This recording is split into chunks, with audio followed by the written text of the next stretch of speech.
Seguro que alguna vez le ha ocurrido. El camarero dispone la comanda y decide que el refresco es para usted y la cerveza para su compañero.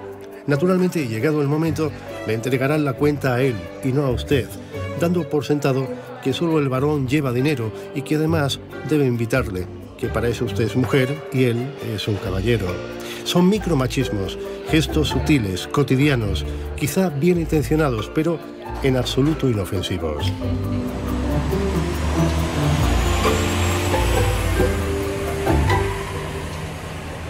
El término micromachismo fue acuñado por primera vez en los años 90 por el terapeuta argentino Luis Bonino para definir los episodios de desigualdad inherentes a la pareja. Han pasado 25 años y aún hoy perviven ejemplos de la vida en común que muy posiblemente reconozcan. Un ejemplo podría ser ante una discusión. Él, por ejemplo, toma actitudes en las que se calla y está un día sin hablar. Eso genera un sufrimiento, es una violencia que genera un sufrimiento en ella porque empieza a cuestionarse qué he hecho, qué no he hecho, empieza a sentirse culpable, o en público cuando ella comenta algo y él la mira con esa mirada desaprobatoria. O sea, que vives en una continua relación de desigualdad que te recuerda que estás en una posición de subordinación. Subordinación e invisibilidad, dentro y fuera de casa. Sucede cuando el mecánico explica la avería, pero no a usted, que es la propietaria del coche, sino a su compañero, aunque el vehículo no sea suyo. Y ocurre a la inversa en la consulta del pediatra, donde usted volverá a ser visible si el médico da por hecho que solo una madre puede entender los problemas de un hijo. A su compañero tampoco le tendrán en cuenta en el mercado si el tendero tiene asumido que la compra es asunto propio de esposas y no de maridos. Son micromachismos, expresiones y comportamientos que perpetúan la desigualdad. Lo más relevante es cómo se construye esa desigualdad a partir de cómo se construye qué es ser mujer y lo que se espera de una mujer y qué es ser varón y lo que se espera de un varón. Entonces, dentro de ese sistema desigual son coherentes esos comportamientos y por eso nos cuesta verlo, nos cuesta apreciarlo, porque es que como siempre ha sido así, ahora lo nombramos como micromachista, pero no es algo nuevo. Cuando hace 20 años la doctora Belén Congregado decidió que se haría especialista en urología, el desconcierto a su alrededor fue mayúsculo. Sí, claramente, claramente. Sí, mi propia abuela me decía, pero si tú puedes elegir lo que quieras, ¿por qué eliges eso? Una pregunta recurrente incluso en el propio hospital donde inició su especialidad como médico residente. Como fui la primera residente de urología de aquí del hospital, por donde iba, todo el mundo me iba haciendo esa pregunta. Yo le decía, pues he cogido esta especialidad por lo mismo que tú has cogido otorrino o cirugía cardíaca, porque me parece una especialidad completa, preciosa, con mucha proyección, pero es verdad que a mí me preguntaban y a todo el resto no le preguntaba a nadie. Prejuicios a los que, por supuesto, tampoco eran ajenos algunos pacientes. Recuerdo que al principio alguna persona, algún hombre, pues hacía así cuando entraba y yo le veía la cara. Y entonces, hombre, pues a mí me daba pena que después de haber estado esperando para la consulta con su urólogo, pues sintiera cierta decepción. Y a mí, personas que entraban al principio así, lo recuerdo perfectamente, pues luego me decían, el próximo día me ve usted también, ¿eh? Y entonces yo me quedaba muy contenta. Pues eso poquito a poco, ya casi no sucede. Afortunadamente todo cambia, es cierto, aunque nunca acabe haciéndolo del todo.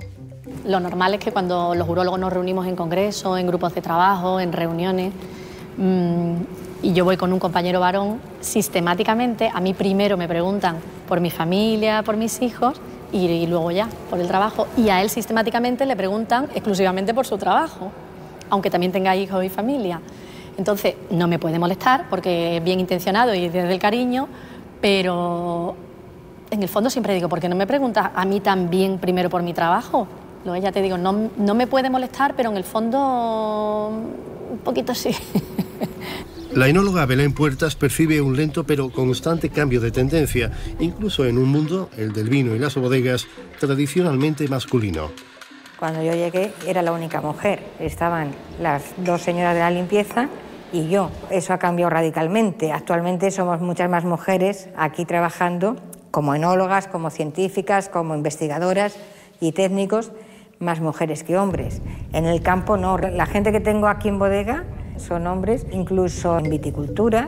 La cuadrilla está formada por hombres. Es un mundo que era y sigue siendo todavía, pero cada vez menos, muy masculino, pero yo creo que tiene un buen ambiente Incluso yo he observado que lo tienen mejor desde que les manda una mujer que cuando les manda un hombre. A lo mejor la mujer yo creo que tienen más psicología a lo mejor interna, entonces les explica tal, hacen lo que se debe hacer, pero de una manera no tan impuesta.